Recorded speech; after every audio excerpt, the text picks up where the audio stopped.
California Governor Gavin Newsom says he and his wife are being investigated by the Trump Justice Department. That might not be the whole story. Fox News correspondent Kevin Cork tells us what's going on. So what is going on, Kevin? Great to see you, my friend. Sources familiar tell Fox News that the investigation has actually been ongoing since 2025 and that the probe is based on whistleblower complaints related to Newsom and his wife's personal finances. Now, the case is apparently being handled by the U.S. Attorney's Office in Sacramento. And as you pointed out, the governor remains defiant, saying today that the president is, quote, coming after my wife, Jen. In recent days, federal agents have knocked on the doors of family, friends, and former employees. Not because they found a crime, because they're simply trying to find one. They're demanding records. They're abusing the grand jury process, digging through years and years of random documents. So let me say it again. Mr. President, come after me. I'm not going anywhere. And the country is watching. The governor also claims the investigation is intended to undermine any potential White House bid in the future. Now, as for his wife, Jennifer, she's a documentary filmmaker who runs the Representation Project. It's a nonprofit, and it seeks to advance feminism through media production. However, that charity has attracted pay-for-play allegations, with critics claiming that what essentially is happening over in the Golden State is corporations with business interests in California donate to the organization in an effort to gain influence over Newsom. Now, you may be wondering, what about the DOJ? Well, they did not respond to a request for comment with respect to any potential investigation. Well,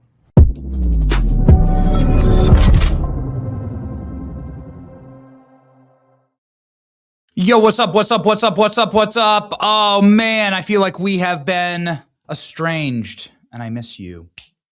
I miss you very much. Thank you so much for bearing with us as we traveled crisscrossing the country all weekend. Texas GOP convention to the UFC fight on the White House lawn.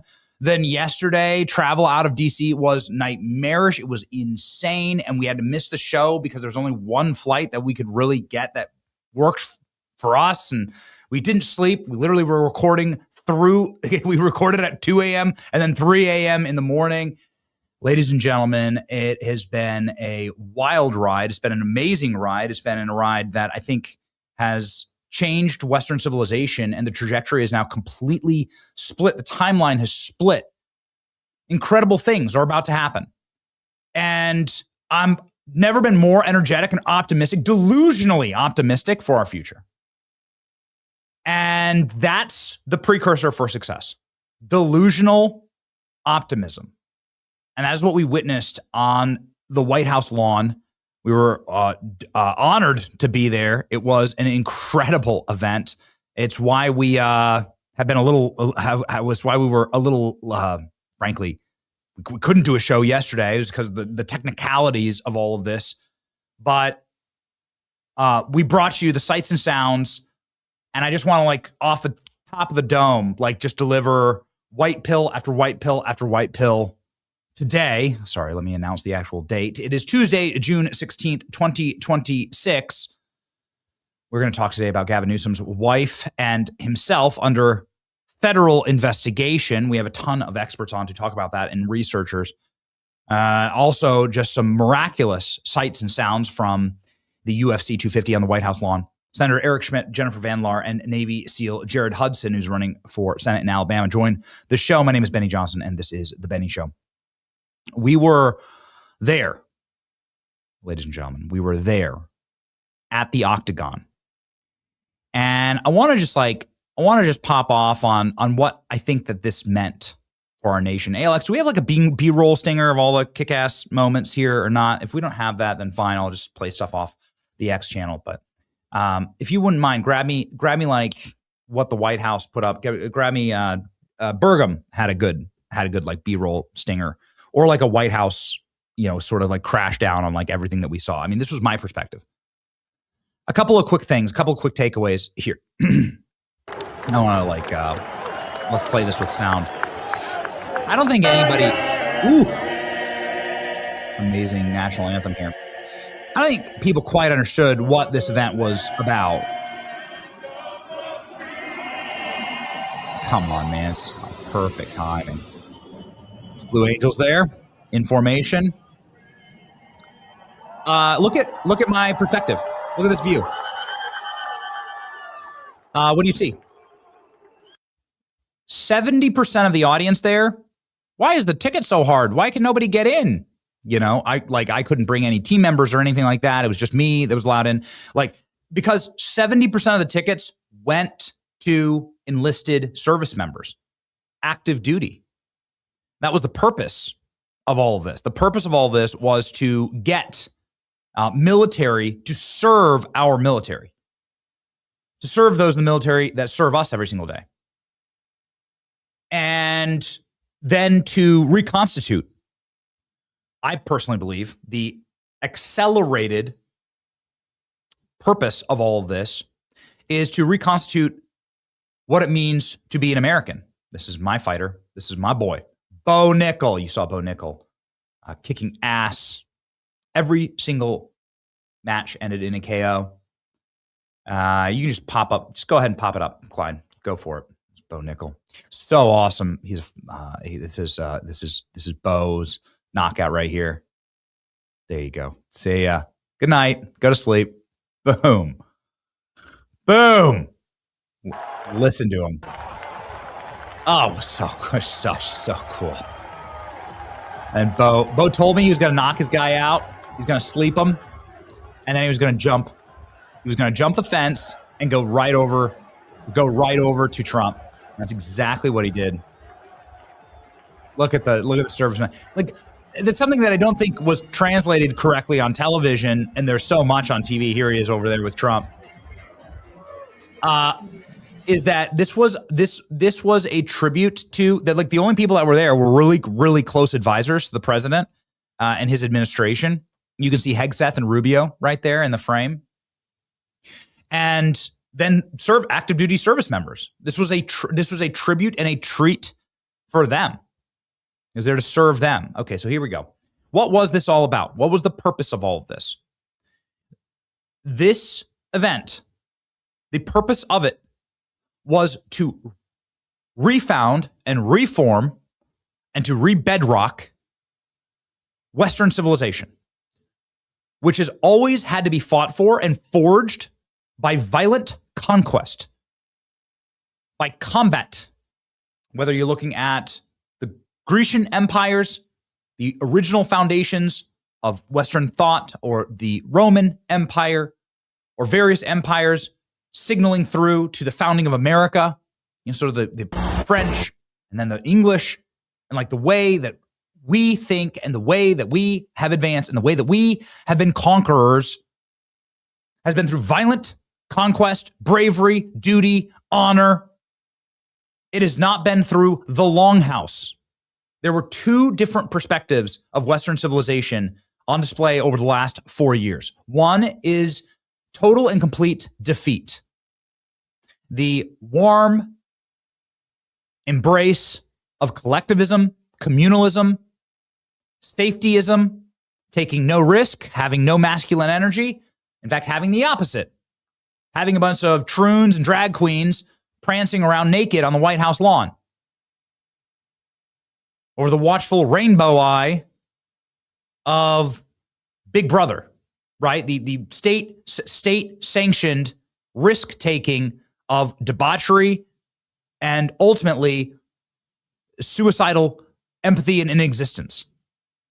Open borders, Sodom and Gomorrah. That was the path. That was forged by the Biden administration on the exact same grounds. No, Klein, keep it rolling. What was offered as an alternative?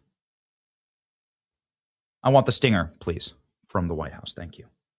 What was offered as an alternative is what actually creates accelerates our Western civilization. And that is a patriotic embrace of risk, masculinity, Notice there were no female fights at this UFC. Of extreme patriotism, extreme violence, and extreme victory. It was the opposite of the perspective. Get me Gaethje's walkout, please. Give me that. That's the one I want. That's what I want. It was the exact. It was a reformation, a refoundation of who we are as a people, and what made us a people. Because certainly, cozy and gooey, inadverse, sanctioned collectivism was not what made us a great people. And I think this walkout. Hey, Alex, let me know if you got it. I think this walkout of the American fighter Justin Gaethje, who was a 6-1 underdog, who went out there and just battered and bloodied and destroyed his Spanish opponent in what is the single greatest upset in UFC history. And it starts with him. I know we're slow this morning. We're slow because ALX was in the fan freedom, was in the UFC fan zone as well, and was there, I think, and then took like a 5 a.m. flight. Yeah, everyone moving still a little slowly. And these things go late.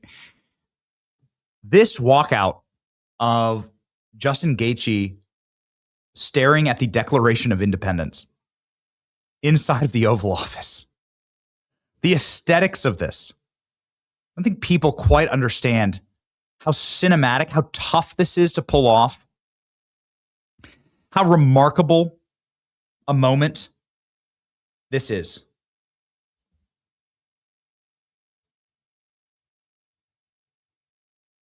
This was, I think if you could properly frame it as the purpose of this moment, this was the chance to establish who's in charge of culture. Who's in charge of culture is who will determine the future of the nation. All politics is downstream of culture. And so if you're looking at why this was so important, and while I'll stop yapping about this, but I just want to get this off my chest.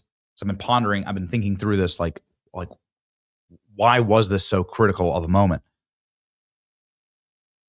This was our movement, a movement of patriots, proving that we are totally and wholly in control. Now, they have tried to strip Donald Trump away from culture. Donald Trump was, of course, beloved by every singer. There's plenty of photos of him with Michael Jackson, every rapper, every NBA star, every athlete and celebrity would love to be seen with Donald Trump when he ran for president and suddenly went against the state. Then they stripped that power away from him. It's a really powerful thing to have. What Donald Trump was doing here was reasserting that we are in control. Because the ringside at this event were rappers, celebrities, actors, actresses, supermodels, tech billionaires, platinum recording artists, rock stars, the biggest influencers in the world, biggest athletes in the world, some of the most powerful athletes on earth. They were all there. In spite of everything they tried to do to the president, in spite of everything they tried to do to strip away his power, this was President Trump reconstituting that we control culture. I don't think that we have the viewing data for this just yet, but it's got to be in the hundreds of millions. I know the clips alone have done hundreds of millions, if not billions of views worldwide. That was never the case with anything that happened in the Biden White House. Never once were you proud of your country. Not once in the Biden White House. What do I mean by that? Of course, we were still patriots. We still loved America. We loved America so much that we took power away from Joe Biden. It's not like our question. It's not like we stopped loving our nation. What I meant was that there's nothing that the Biden White House did that inspired you to love your country more or that highlighted the glory of this nation, that glorified and manifested how incredible this nation was. That's what this was about. And Americans want to be proud of their nation. They want to have something to cheer for. And this was President Trump saying, we own this. And the left has literally no answer to it. The left has no answer. And so they will scream and shriek and cry. And they will throw a fit over it like they did yesterday. They called it racist on The View, whatever. They're upset that Michelle Obama was called a man. Hilarious.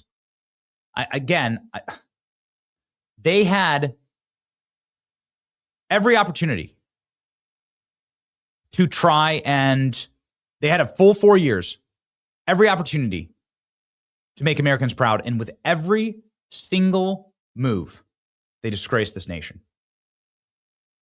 President Trump, in one event, reformed, refounded, and reconstituted how great this nation could really be. And it's what makes me think that America isn't overseeing a peaceful decline, that actually we're just getting started as a country. We control all space technology. Our military is bigger and better and badder than any other nation on earth. The country is swinging right wing. Our people are proud again. Our companies and economy are rip-roaring and strong and are the envy of the world. Every person from every World Cup team comes here and is blown away by how amazing this nation is. From everything from Waffle House to Bass Pro Shops, to our southern beaches, to the mountain culture of America. The eyes of the world have traveled here and are astonished. They are not left wanting. They love this nation. It's why people who hate this nation never leave it. This is the best nation on earth. We've been tricked into thinking otherwise. No, we are far and away living in the best nation on earth. And there are those who seek to destroy it. Gavin Newsom is one of those people. It's why he must be stopped. We're going to get to our first story here after this, after that little recap. I'm glad we got that off because it is an important and historic moment. And I'm very, very I'm honored to have been able to witness it. I just wanted to relay that to all of you. Okay, ladies and gentlemen, let's get rip roaring here. I have some red hot breaking news for you. Speaking of red hot, not really that hot, but definitely red. Bond charge sauna blanket helps detoxify and ease your stress, helps you unwind. This infrared sauna blanket is very good for you. It's good for your skin. It's good to help release endorphins. It helps you sleep really well at night. That's when I use mine. Ladies and gentlemen, it is much cheaper and much more efficient than an actual sauna and a lot easier to store. You should get yours today. You can go to Bond Charge right now. It ships worldwide. All products are HSA and FSA eligible. Pre-tax saving of up to 40%, plus free shipping on every single sauna blanket and a 12-month warranty. Go to bondcharge.com/Benny and use the coupon code Benny to save 15%. That's BONCHARGE.com/Benny. Use coupon code Benny and save 15%. Okay. I want to start with a historic white pill. Let's go. Historic white pill, Klein, let's go.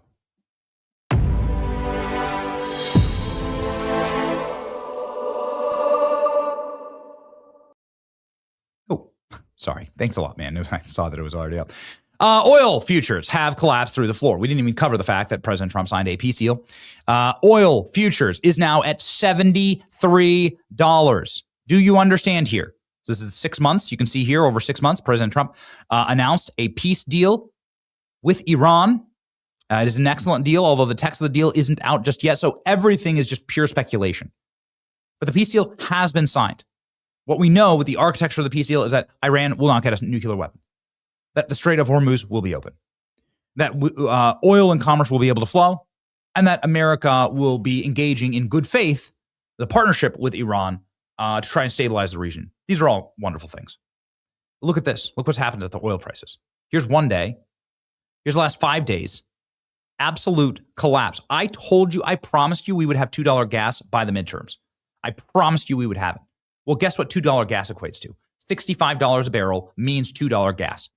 $65 to $55 a barrel is $2 gas range throughout the country. Look where we are right now. We are $7 away per barrel to $2 gas. You are about to see your gas prices go down by $1 per gallon. Watch it happen. President Trump's going to sign this peace deal. Alex, when is President Trump's press conference today? He's going to have a press conference. I don't know if it's going to be I don't know when it's going to be. If it's during the show, we'll take it live. Let me know, Alex. Here we go. Ladies and gentlemen, look at this. $73 a barrel. Down 30% in the last month. Boom. Okay. These are good things. I didn't like oil going high. Right here, $59, $57 a barrel. This is where we want to get it. And this is where it was naturally before the war. This is where it's headed down to. You can see it pretty clearly and obviously. So we will win. We will win again. $55 a barrel right there. That's where we want to get to. But 65 gets you $2 gas. All right? CNN right now, another historic white pill. Can we do one more historic white pill, Klein? Just why not? I just want a twofer this morning.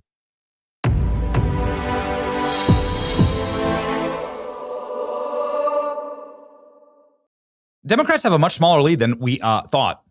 Actually, the Democrat blue wave is evaporating before our very eyes. Democrat congressional lead across all fronts is shrinking. The generic ballot is now shrinking. It's just Dems plus 5. It was Dems plus 11 and 10 back when they had their other blue waves. And watch that completely evaporate and then flip to Republicans. We're going to win the midterms. I'm telling you. CNN is already sounding, this guy, Harry Enton, he's a good dude. He is sounding the alarm. And it's because Republicans are now fighting again. Oh, look at this. Okay. Well, let me know what the schedule looks like, ALX. I don't know. It's because Republicans are fighting back again. I mean, dude, Spencer Pratt has gone thermonuclear viral with this unbelievable ad or non-concession speech. It's not a concession speech. It's a declaration of war. This is Spencer Pratt. 10 million views, 34,000 likes, 166,000 likes, 34,000 reposts. Spencer Pratt saying that he has compromising information from inside of Karen Bass and Nikki Raman's campaigns. Let's listen here just a moment. You have no idea how bad things are about to get for this city. Corruption. I know he's there. Species burns commie animals, and I will stop them. If you think we uncovered a lot of fraud and evil in the campaign, just wait. We have some recordings of one of your exalted candidates doing and saying something that would make her resign in shame. I was saving it for the general election. Go ahead and pick your demon, certify your choice, and then you get to see it. So Karen Nithya, ask yourself, is it possible that one of your employees may have a recording of you doing or saying something that would force you to resign in disgrace? Hope you sleep well at night over the next 5 months, because you know who hasn't slept well at all for the last 17 months? My mom. I think they're cooking, baby. I think they're cooking. Spencer Pratt is declaring war. Gavin Newsom, who is still the odds-on to win the Democrat nomination for 2028, now says that he's under investigation. Why? Because whistleblowers against him from inside of the state of California. I'll talk to an expert reporter on this in just one moment, Jennifer Van Laar. Gavin Newsom says he's being investigated by the Department of Justice. Trump is coming after me. No, dude. According to multiple reports, there are several investigations that are ongoing related to Newsom, his taxes, and they're based out of Sacramento. This isn't from Maine DOJ. This is according to whistleblowers from inside of California, much like Spencer Pratt has the institute. I mean, eventually, this is Alexander Solzhenitsyn. Eventually, these systems of corruption become so big that they collapse in on themselves. Spencer Pratt says he has whistleblowers from inside of Karen Bass and Nikki Raman's campaign that are going to destroy them and cause them to resign. Now, Gavin Newsom has his own staff turning against him, whistleblowers from inside of the Newsom ecosystem. And what is that exactly? Well, we know where was it? This is there is a Newsom. Hey, Alex, do we have the Newsom pleading guilty? Chief of Staff? Where is that? I sent it into the chat this morning. Oh, I'll go grab it. Here we go. Gavin Newsom's chief of staff just pled guilty to tax fraud. Alex, you have that? what could possibly be happening here?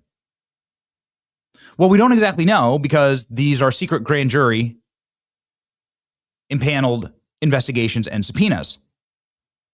But Gavin Newsom is scared. And I have absolutely no sympathy for Gavin Newsom. Because this bastard who's now crying and telling Donald Trump to not attack his wife or family, attacked my family. When we went to California to uncover and expose fraud, which we did, and then we warned everyone that this is exactly how they were going to rig an election, which they did, through the California fraud. Thank you. Pop that up. Put that up, Klein. Thank you.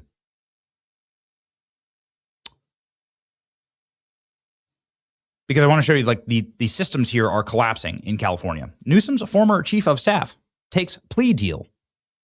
Dude, they're wrapping him up. They're wrapping him up. You will get zero sympathy for me because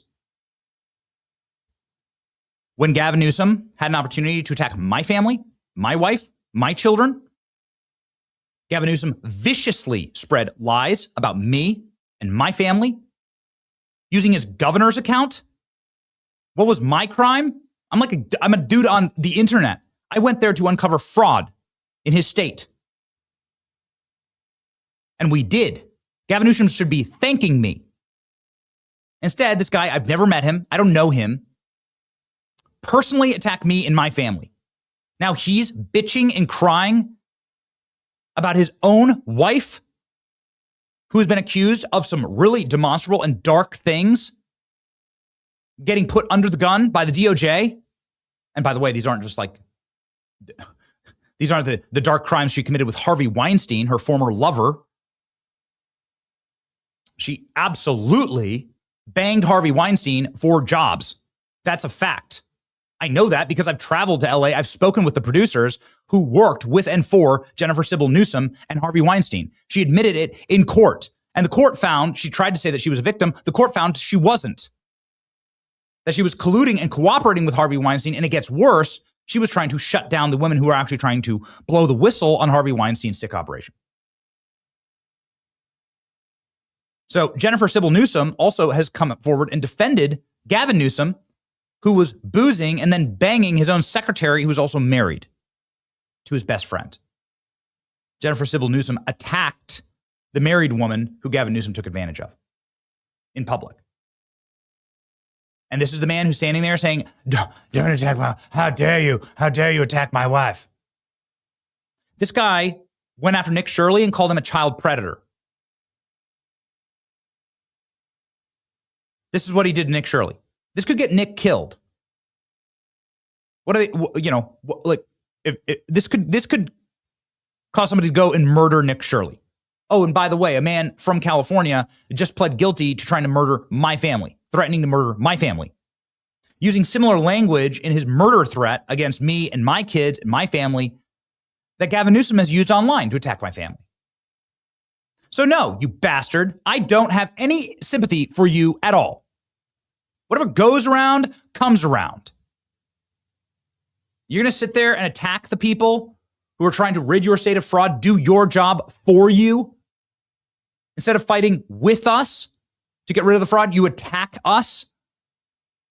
Attack my family, call Nick a child predator, try and get us killed. No sympathy, no quarter. Dude, you can burn.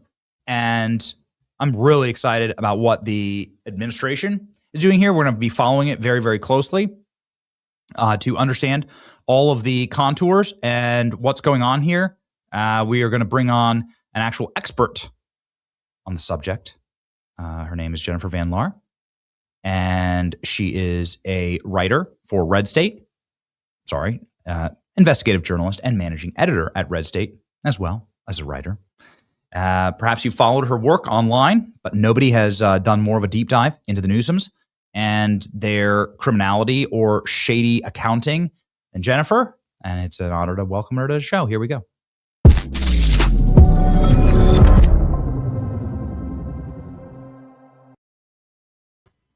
Jennifer, welcome to the program. What are we looking at here with the Newsoms? Should Gavin Newsom and his family be worried about these federal investigations?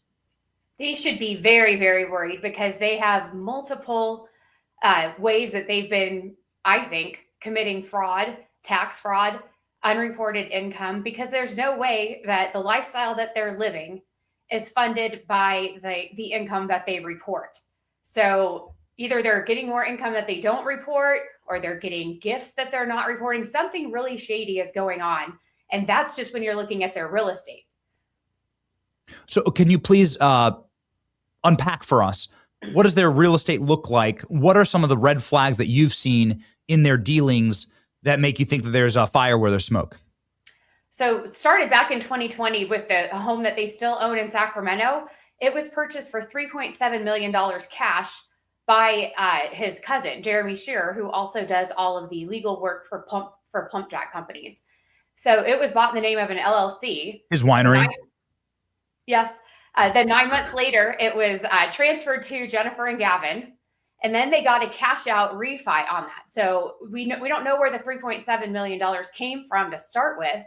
The LLC never showed where it was capitalized. So then they had that. So that's about a $13,000 a month mortgage, which they could afford that. Well, then they buy this other house, which I think everyone has heard of, $9.1 million home in Marin County from one of the Pritzker people. That was also purchased cash by an LLC that Jennifer Newsom runs, but that LLC wasn't even formed until a week after they got the grant deed. And there's no financing shown on that. Then she takes out a $6.5 million mortgage against that at 6.75% interest. That's a $42,000 a month mortgage. And the property taxes on that are $118,000 a year. So Gavin is not named on any of that because her parents are on the LLC with her, and they all had to sign personal guarantees for that. But basically, they end up, with what we know of their income, they end up about $500,000 a year in the hole, just based on those numbers. So you're saying that there is a auxiliary form of income that has not been reported that would be able to service these massive real estate deals, and nobody knows where the money's coming from. There has to be, and we don't know where it's coming from. And obviously the LLC has to make the payments on that mortgage because it's in the name of the LLC. So who's putting money into that LLC so it can make those monthly payments? That's something that could be what's referenced when they say that they're looking into Jennifer Newsom's taxes. But the two of them filed jointly. So if there's anything wrong on that, he's kind of in the danger zone as well. What about Jennifer Newsom's nonprofit? We've been hearing quite a bit about shady expenditures, but then also using state funds in order to pad that nonprofit. Millions of dollars, Indian reservations, kickbacks, quid pro quos. Can you sort of unpack that? Yeah, there's a lot there, and I'm not an expert as much on that part, but she gets about $150,000 a year from that to run the nonprofit. But the nonprofit also pays her entertainment company. And then she gets $150,000 a year to run her entertainment company. And I've only found about 3 movies that she's made in a decade, so I'm not quite sure what she's doing to earn $300,000 a year. Yeah, I mean, Hollywood really collapsed when they took out Harvey Weinstein. It's a real wonder. What would people find if they actually started asking questions about Jennifer Sybil Newsom and Harvey Weinstein? The court documents, which I've read, are pretty bad. Well, we know that she was going around and harassing people like Rose McGowan, who were claiming that Harvey Weinstein had attacked them. And then she came out and got on the stand and was crying about how Harvey Weinstein raped her. So who knows what to believe there. What about Jennifer Sybil Newsom and Gavin Newsom's personal life and some of the personal choices that Gavin Newsom has made? Because right now he's screaming, "Don't attack my wife. Don't come after my family. I'm such a great family man." But wasn't he caught in an affair with a married woman who was working for him that would regularly show up drunk, and then he'd take advantage of her? And didn't Jennifer Sybil Newsom like victim blame there? And now they're trying to robe themselves. I mean, do I have that story correct? And now they're trying to cloak themselves in some type of morality.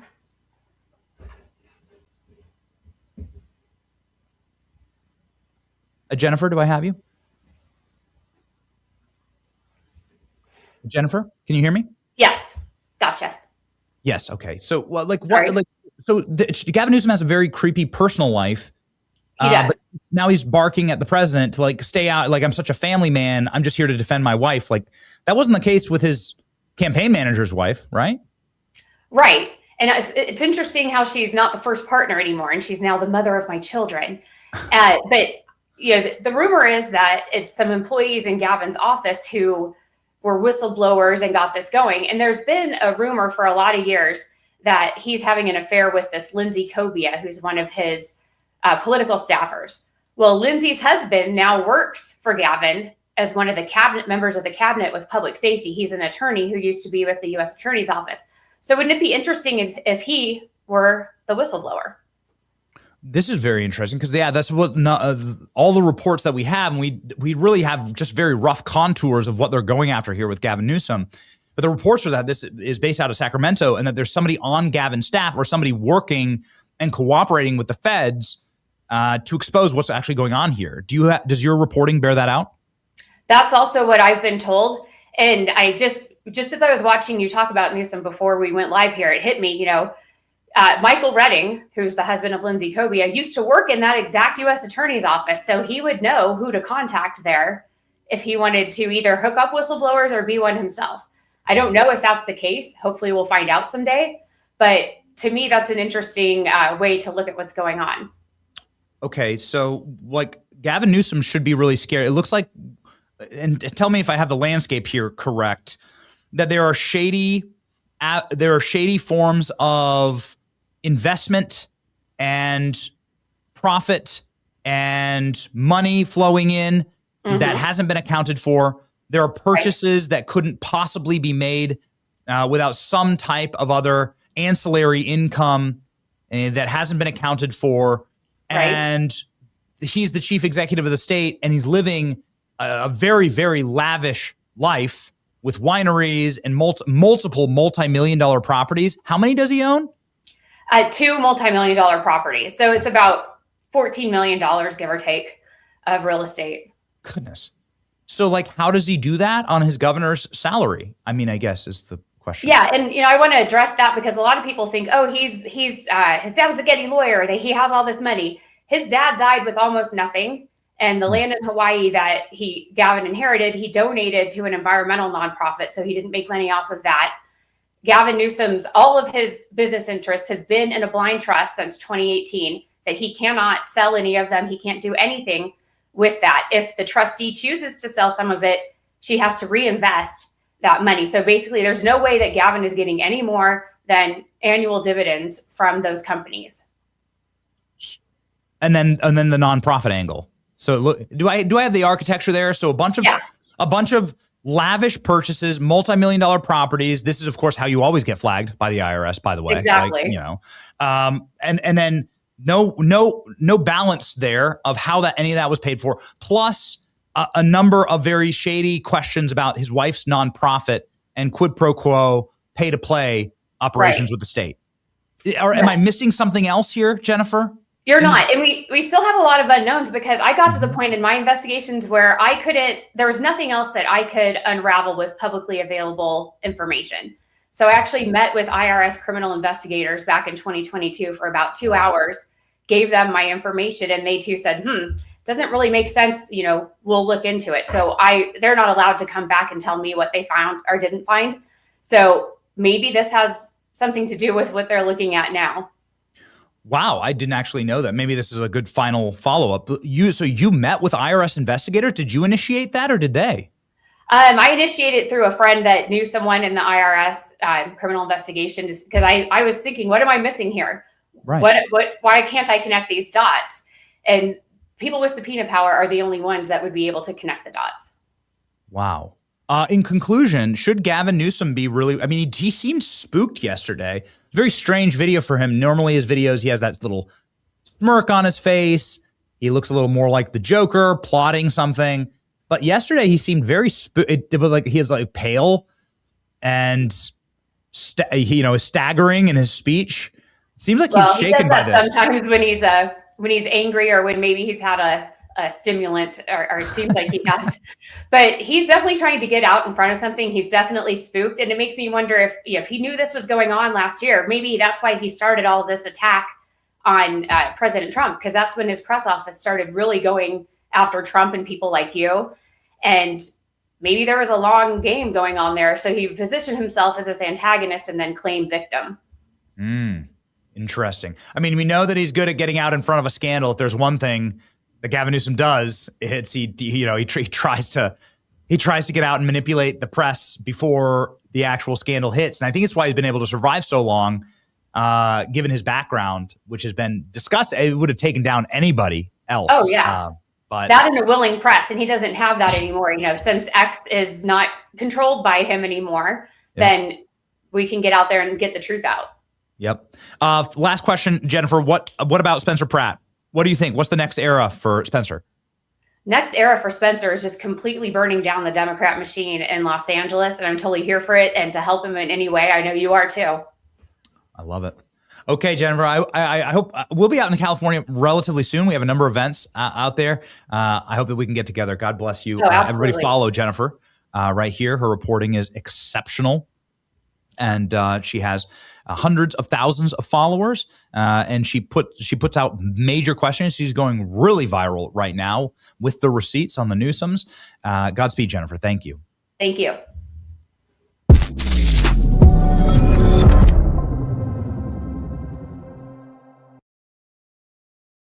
Right to the great Senator Schmidt from Missouri, who was in misery the other night. No, he wasn't. He got not exactly a game-saving save, but an unbelievable play at the Republicans versus Democrat congressional baseball game. He busted up his nose. Let's see what the senator looks like today.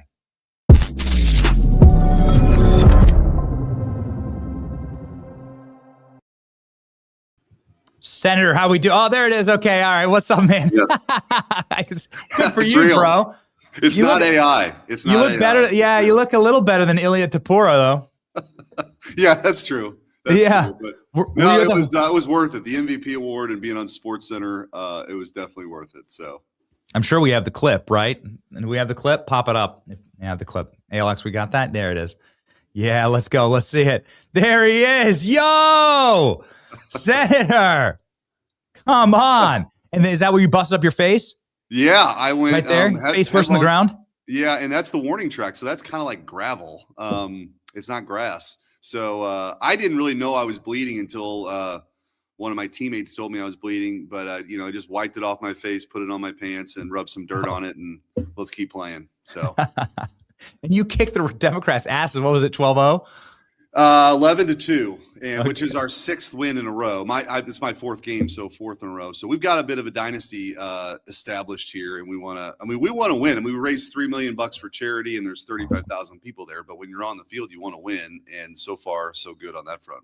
That's awesome. That is amazing. I can see why Trump loves golfing with you so much. I'm not sure. Were you at UFC 250? No, I was gonna go, and then my daughter wanted to play golf with me, and I said, you know what? I'm going to do that. But I did see a lot of it on TV. It looked awesome. I mean, the images from that, Benny, I saw you were there. The images of that are just incredible. And I think, I don't understand. The left loses their mind over this stuff. But this is American people, we should be celebrating our 250th birthday. We should be having those kind of matches like that. We should be having the IndyCar race. We should be having the rodeo. We should be having the fair. It's the greatest country in the history of the world. Sadly, though, you look at this polling about, whether, Republicans like 90% are proud or extremely proud to be Americans. That number's in the 30s among Democrats. And that's not good for the country. I mean, as a conservative, we could, make fun of it all we want. But as an American, that's not a good thing. But they've lost their minds on a lot of this stuff. Yeah, I think the easiest thing to do for us at this point, and the only solution that we have, is to make them an extremist, make them not classify them as an extremist group, but just they should be the way that it works in parliamentary systems or European democracy. They should just be a 20%, right, of the nation. And we should win 40 states every single presidential race because we have the populist movement and the people on our side. Young men are extraordinarily right-wing.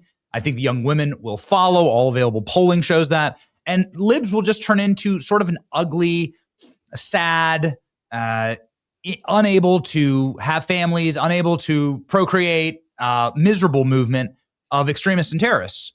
And that can be like 20% of the nation, and they can like run the failing cities, and that's it. I think that's where we're headed, actually. I think by the time I die, like that's where politics will actually shake out in this nation. Well, I think the long-term trends are certainly in our favor, right? So anytime it's like polling, you look at a snapshot, you can think, something about it. But what you're really looking at are the trends, and you look at birth rates, you look at patriotism, you look at the seats in Congress and governorships and a lot of these things in state legislatures in the last 15 years. It's all trending our direction because I really do think it's kind of this common sense versus radicalism that you see as a contrast. I mean, when you can't define what a gender is, or there's 50 genders. I mean, this Tallarico race in Texas, I mean, all this stuff, this guy's, what's so interesting about that race is that they don't even know what a dude like is. So they have this guy come out of a woke lab, this Tallarico. Oh, he's a pastor, or, or this guy's, whatever there was.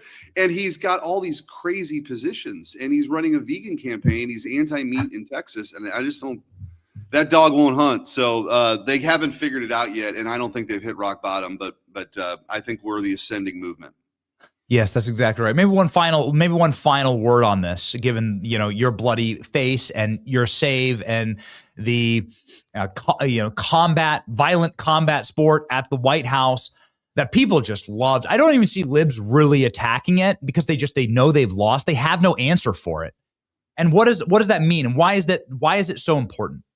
I think at the heart of it, this country was founded on the idea, and I think of my family that left everything behind and went as far west as they could. This country's always wanted to see what's on the other side of the mountain. It's always had this pioneer spirit, this sense of adventure.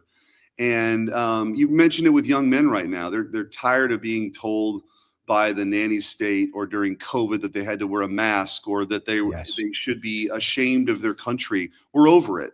We're over. That experiment is done. It's not 2020 anymore. And people are really ready to embrace this American spirit in the sense that, we can do great things, that we should celebrate physical accomplishments. We should celebrate sport. We should celebrate these things that are inherently kind of things that we always kind of have as Americans, but we've been told that that's toxic or something ridiculous.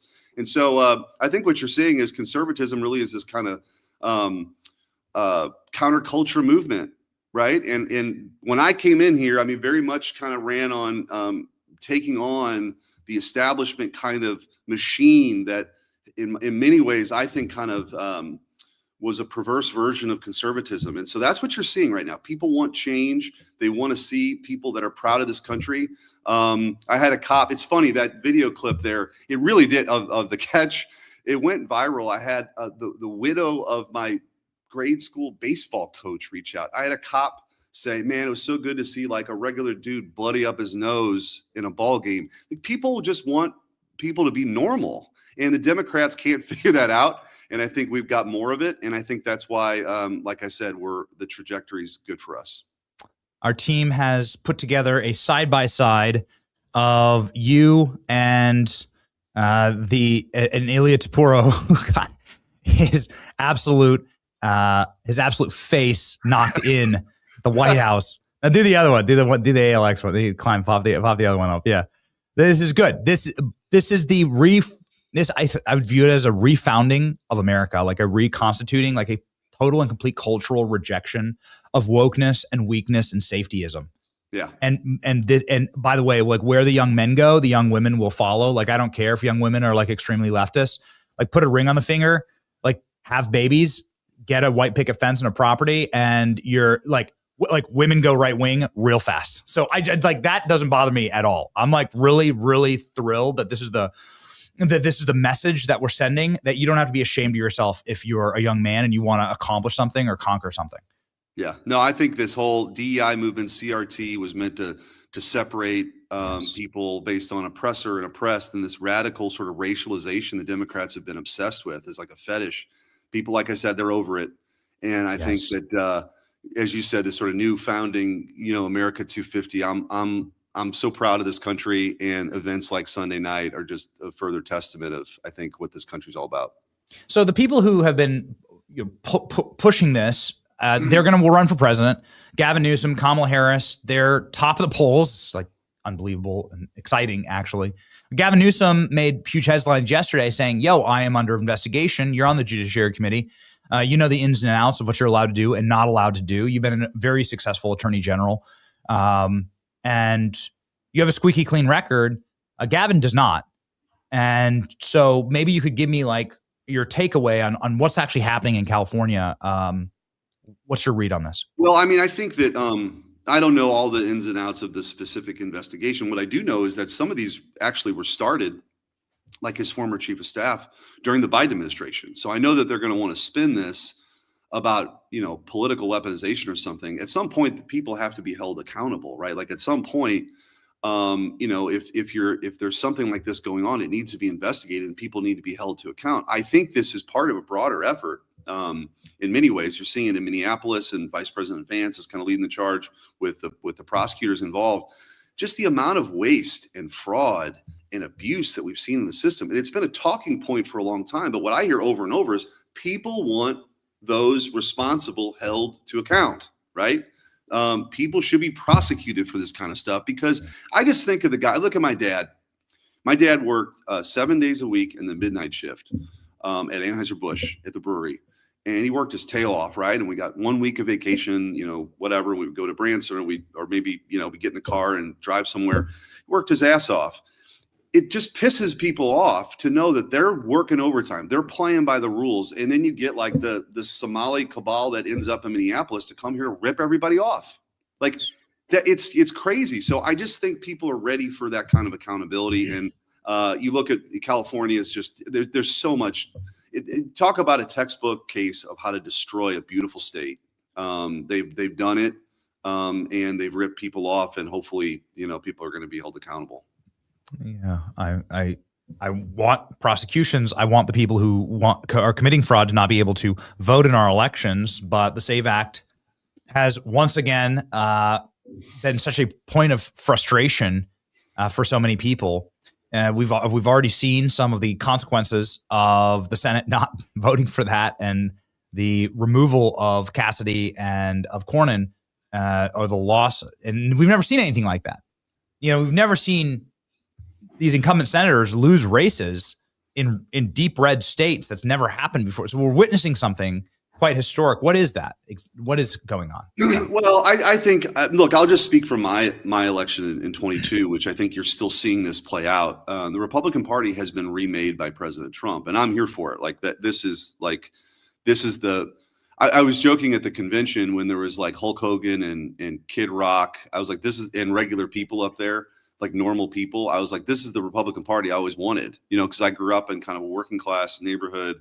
And that's the base of the Republican Party now. People who, have been lied to by the establishment in both sides of the aisle and sold out America. And what you're seeing is that the forgotten men and women of this country are speaking out, and they're rising up. And so that was certainly fueled my election to the Senate. And I still think that sentiment's out there. They want us to take on the corruption. They want us to take on quality of life issues. They don't believe we have to accept the idea that you live with crime, or illegal immigrants can take over neighborhoods, or that you have abuse of our legal immigration system. The Overton windows moved on that, which I think is a good thing. So, our jobs were shipped overseas. People are pissed off about that. We want a reindustrialization of this country. And we also want people who play by the rules not to be replaced by foreign workers who, like the H-1B program or the OPT program, right, where students are being displaced. So there's a lot on the line. I think Americans want fighters right now.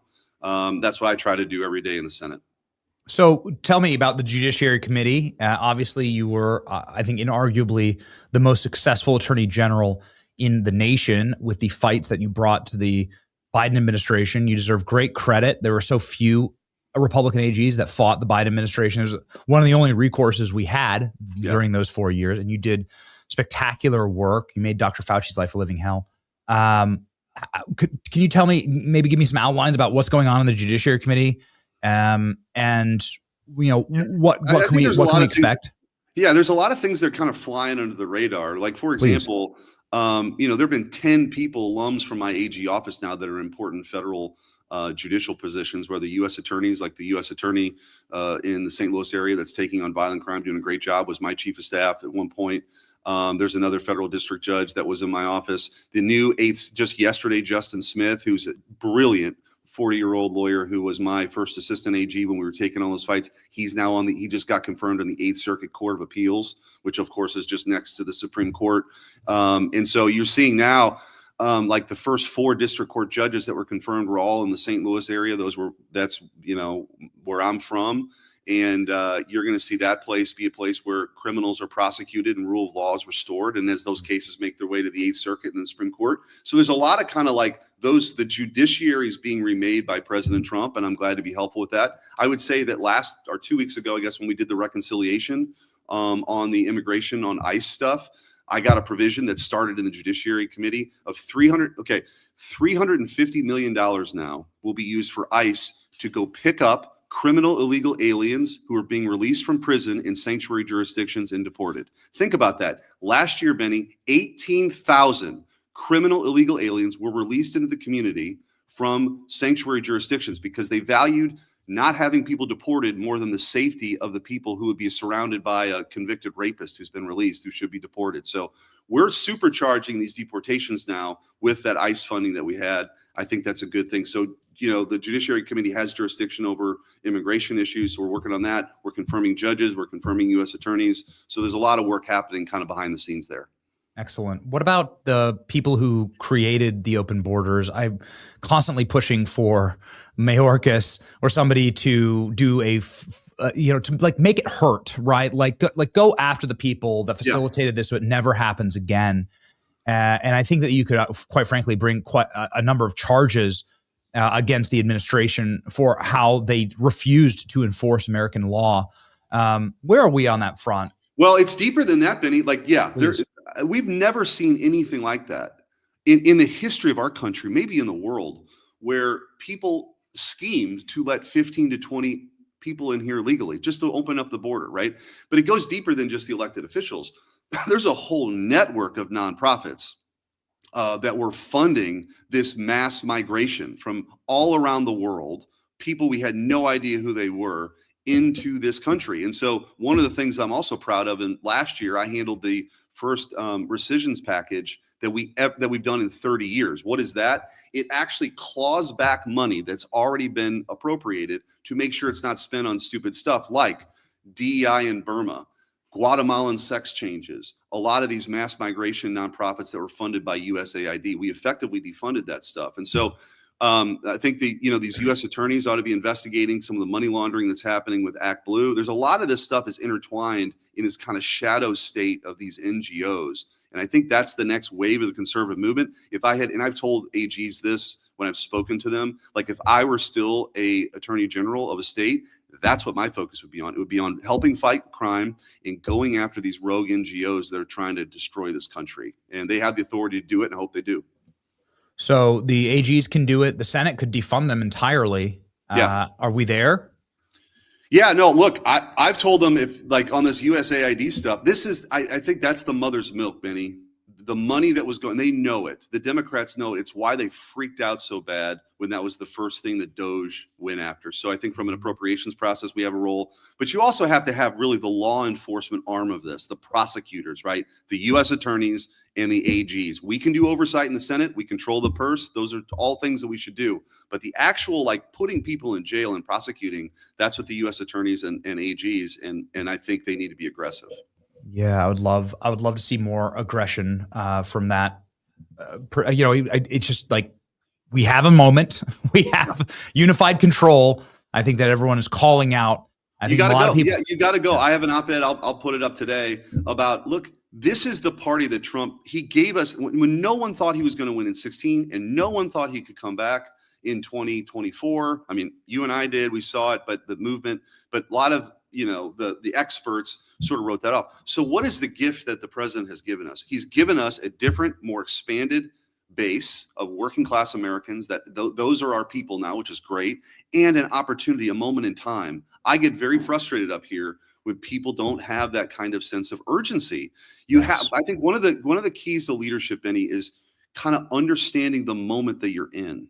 And we are in a moment where we need to be very active and aggressive and not passive. Not everyone shares that point of view. So that's my struggle up here, I guess. So yeah, it's a huge struggle. I mean, we watched the SAVE Act fail with Republicans voting against it, and it's very frustrating for the base to see that, because you just don't understand what time it is, right? Yeah, that's right. You got to know what time it is. That's a good way to put it. Yeah. Thank you, Senator, so very much for being on the program, for your contribution. Oh, look at that. There's the cover image right there on X. The bloody face cover image. Thank you for your contribution. Yes. To reestablishing and refounding American violent combat and conquest, which is actually how you make a nation and keep a nation. Everybody follow Senator Schmidt right here. He's got hundreds of thousands of followers. God bless you, Senator. Thank you. Thanks, Benny.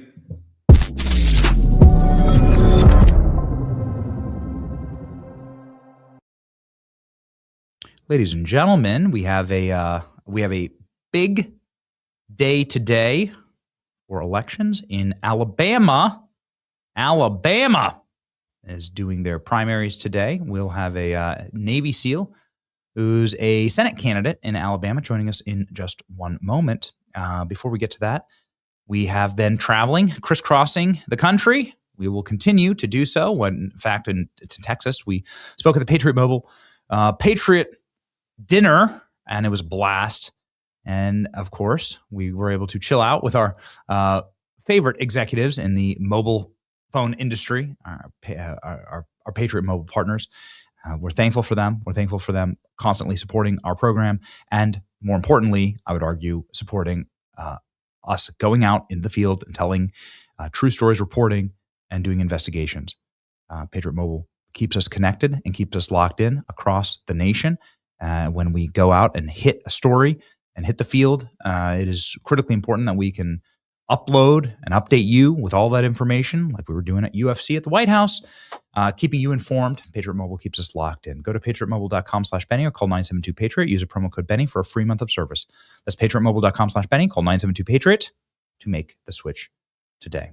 And really speedily here, ladies and gentlemen, American Financing, make sure that we are debt-free and that your future can be debt-free as well. We want you to be able to embrace that great American future and our great American century. I want a 1,000-year American empire. It starts with getting our own fiscal responsibility under control, and that, frankly, starts at home. American credit card debt is higher than ever, so I want to make sure that you are debt-free. Call today. American Financing, and they can help you out. 888-528-1219. That's 888-528-1219. AmericanFinancing.net/Benny. Make sure you get out of that debt slavery right now. Okay, ladies and gentlemen, a man who has fought for his nation, a man who wishes to continue to fight in the U.S. Senate, Jared Hudson, a U.S. Senate candidate in Alabama, former Navy SEAL, joins the show live right now.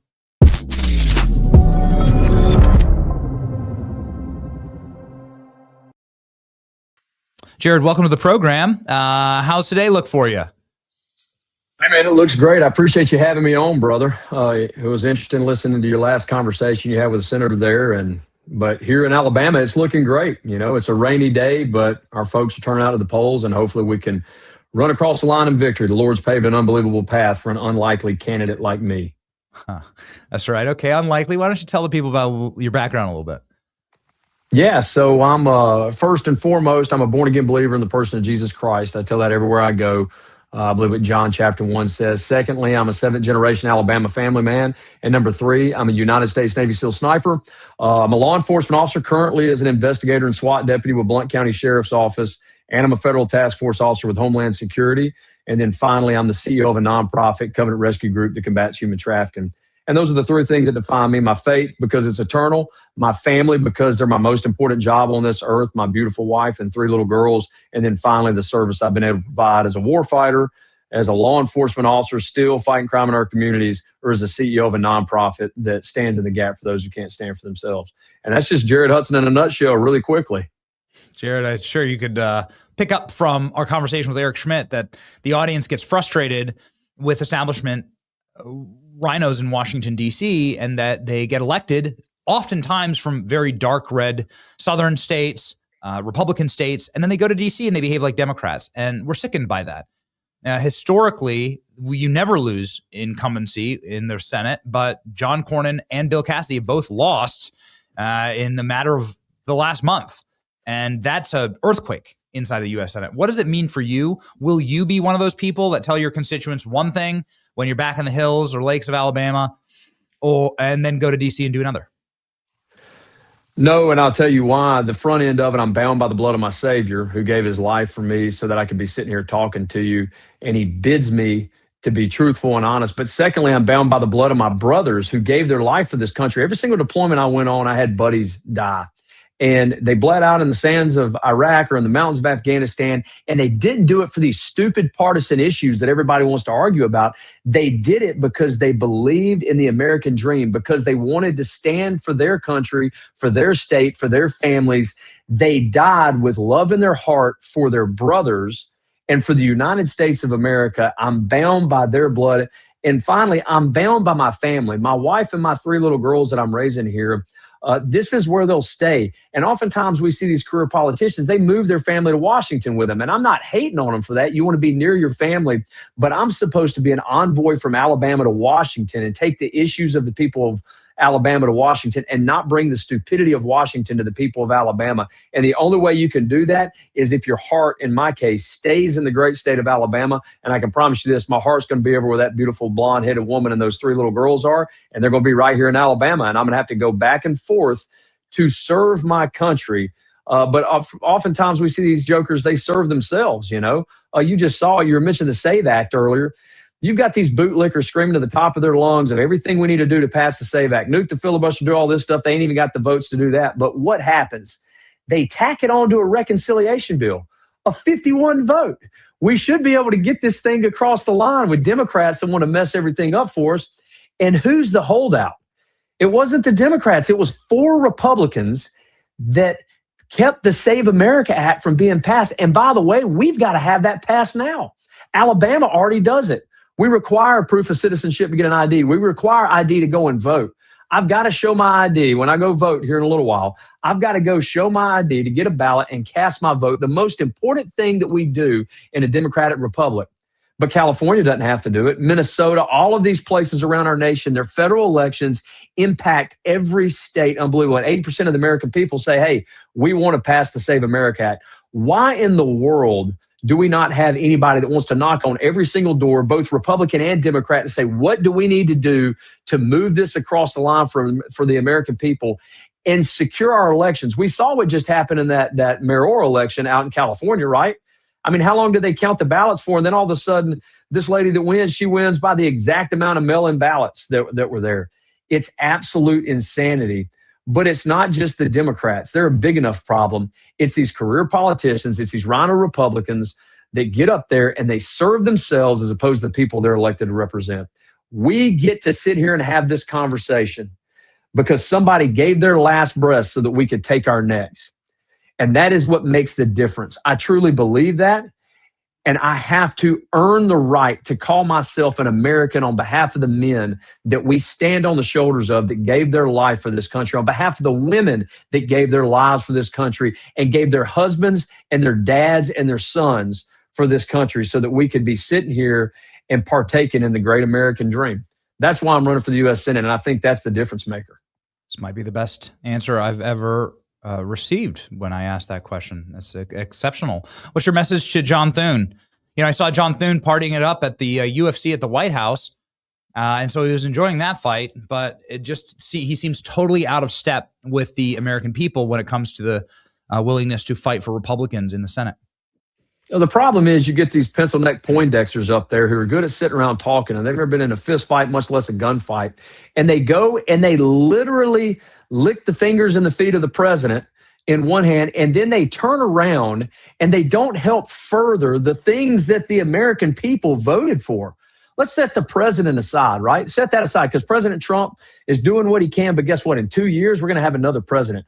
Why are we not codifying legislation, the good legislation that's being pushed, the good executive orders that are being pushed now, and doing away with the bad executive orders? Because you've got people like John Thune, who, by the way, endorsed my opponent in this race, doing the exact opposite of what the American people want, right? The mandate of the American people, things that support us here in Alabama. Even though we have to show an ID to vote, this joker won't bring it to the floor for a vote anymore. Oh, and by the way, look at this whole catastrophe with FISA. I mean, I thought the Constitution were God-given rights, not government-given rights. And then you have people wanting to rein in on our Fourth Amendment right and our Sixth. And as a law enforcement officer, it's absolutely disgusting to me because I'm telling you right now, it doesn't really help our ability to combat terrorists. We got terrorists sitting on our borders right now. We have terrorist cells in the United States of America right now. And surveilling Americans without a warrant doesn't help us in that process, especially when you won't even push forward the SAVE Act so we can secure our elections. Yeah. Frederick Douglass said our freedom's rooted in three boxes: the jury box, the ballot box, or the ballot box, the jury box, and the cartridge box. I've been to a country where the cartridge box is the only answer. Secure your elections first, and then we can start dealing with the other things because our elections impact the policy that drives our country. And we're sitting in the position we're in today because of 50 years of bad domestic and foreign policy. Very and people bad. like John Thune are the problem. Yes. And I looked over and I saw him there at UFC at the White House. I'm like, this is what you're doing? You know, you're out. This is what, like, you're out here celebrating. Do you have any idea like how despised you are by the American people, and that he gets ratioed every single post everywhere he goes because people just don't sense the he doesn't sense the urgency of the base, and he never reads the base. And man, I've never seen somebody like swing and miss as hard as John Thune. Mitch McConnell like fully understood that he was there to defend the deep state and defend the establishment and to be like a professional rhino. I think John Thune is just totally in the wrong place at the wrong time. And I was just disgusted seeing him there partying it up. I think it's going to be a very, very bad look. I think that there needs to be new leadership in the Senate. What do you think? I don't disagree because, I mean, right now, look at what we're dealing with. That's the whole reason I'm running for this. I don't want to get in politics. I'm really good at what I do. I'm good at hunting bad guys. I'm good at chasing bad guys. I'm good at fighting bad guys. The problem is the bad guys that are impacting affordability for Alabama families, the bad guys that are impacting sending our sons and daughters to war, the bad guys that are impacting not putting the people, in my case, of the state of Alabama first, are those that are sitting in the U.S. Senate, that are sitting in the House, that are sitting in Washington, D.C. right now, serving and elevating themselves as opposed to the people that they're elected to represent. So, yeah, I totally agree that we have to shake something up. We have to change, because here's the deal. It's not that all of the ideas that all of these people have are bad. It's that I wouldn't trust them to lead a kindergarten field trip, much less the greatest nation on the face of the planet. These jokers have ramrodded us into the ground, and that's why inflation's at an all-time high. And then all of a sudden we have to deal with the IRGC. Why? Because they can't have a nuclear weapon, but it's in the middle of extremely high inflation, affordability crisis that's impacting families with energy, healthcare, housing, everything under the sun. Here in Alabama, my family's farmers. I got an uncle that's a specialty crop farmer, blueberry farmer, and he says, brother, we do this for the love of the game now. The input costs for farmers in our nation are so high that they can't even make money on the back end. And so when you look at those things that are going on and look at the policies that have driven us to this point, we have to shake it up. We have to change leadership. We have to change people and get back to what the founders intended. You were supposed to go and serve in Washington, and then they wanted to return home to their families, to their farms, to their businesses, whatever it was they did. We don't see that going on anymore. And I believe one of the biggest issues is because they make money hand over fist. Look at congressional trading right now. Now, it's insider trading for me and you, Benny. But when they're up there, buddy, they make money hand over fist. So that's why they want to stay there for a million years. So there's two pieces to it. We have to push for federal term limits. That's term limits for everybody, not this symbolism without substance of people saying, oh, I'll limit myself to so many terms. Yeah, well, that's great, but that's no good. You've got to get term limits for everyone. So California doesn't have a senator for 30 years, or so New York doesn't have a congressional member for 30 years, whatever it is. We have to have federal term limits, and then we have to take away the incentive for wanting to stay there for a long time, which is being able to make money hand over fist trading stocks, which brings me to my last piece, transparency. I mean, they just had the Drain the Slush Fund Act, where your tax dollars are paying for the sexual improprieties of congressional members with their staffers. Look what happened with Gonzalez in Texas. That young lady burned herself alive in his front yard, and she was pregnant with his baby. These are the things that the taxpayer is paying for. Why can't we at least make it transparent to say, hey, this is what this individual did so we can vote him out of office. The very last piece of that is these interstate PACs. My opponent, he's a congressman, he's a career politician is what I would call him, but they spent $23 million almost on him alone from outside PAC groups, Club for Growth, crypto PACs, AI PACs. They try to come in and buy these seats in ruby red states with people that they can own, and I think that that's one of the biggest problems we see. And then they're not elected to represent the people; they're elected to rent whoever their funders are, whoever bought that election. It is a real mess, and it's a mess that I think is going to take something generational to fix. And I really look forward to seeing how this race shakes out today. I think you'd make an excellent senator. You did start your career off as a Navy SEAL, and so I did want to get in one question about President Trump and the foreign policy. We've talked a lot of domestic policy, and I would argue domestic policy is obviously more important than foreign policy because nobody really cares about Iran if gas is $7 a gallon. They can't afford to get to work or afford groceries or afford a home. And that is ultimately America first. But you've got to have like a little pang of jealousy when you watch the raid of Maduro in Venezuela or potentially what's going on, what might go on in Cuba. What's your take on all of that?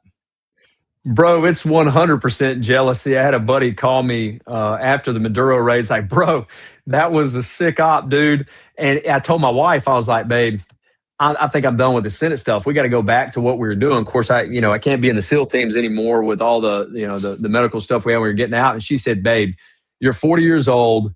The SEAL teams don't need you anymore. My 10-year-old tells me, Daddy, you're not a SEAL anymore. You're a dad, So it always hurts my heart. But of course, we're jealous of that, man. Dude's taking down ships. Dude's taking out unbelievably, evil leaders of countries in our own hemisphere.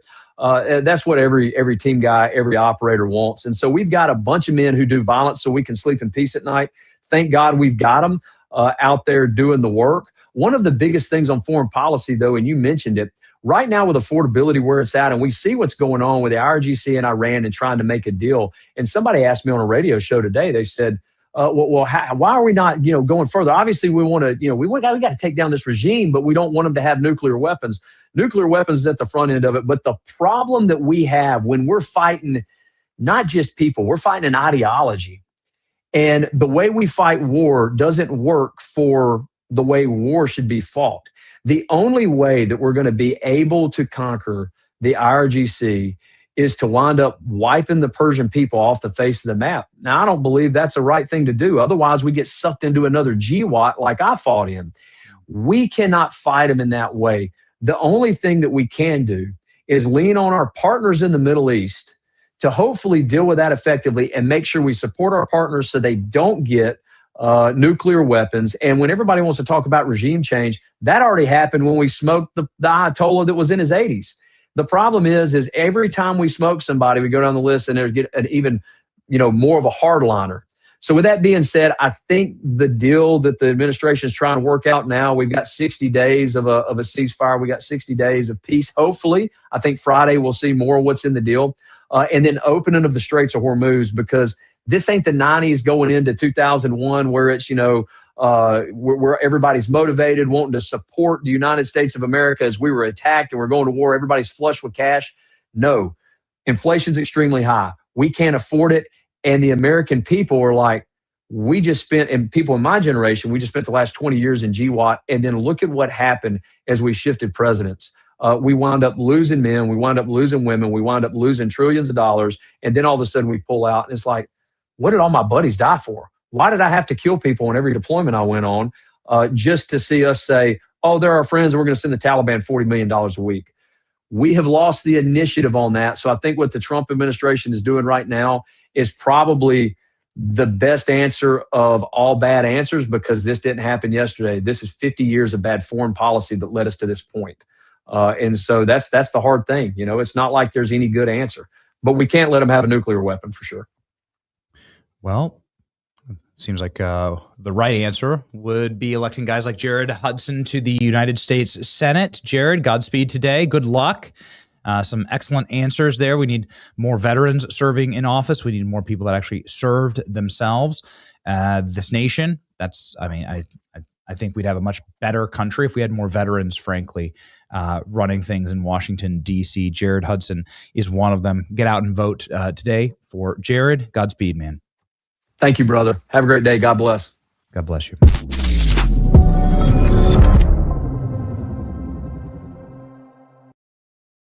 Ladies and gentlemen, we'll be covering more from the Golden State as Gavin Newsom gets the screws put to him.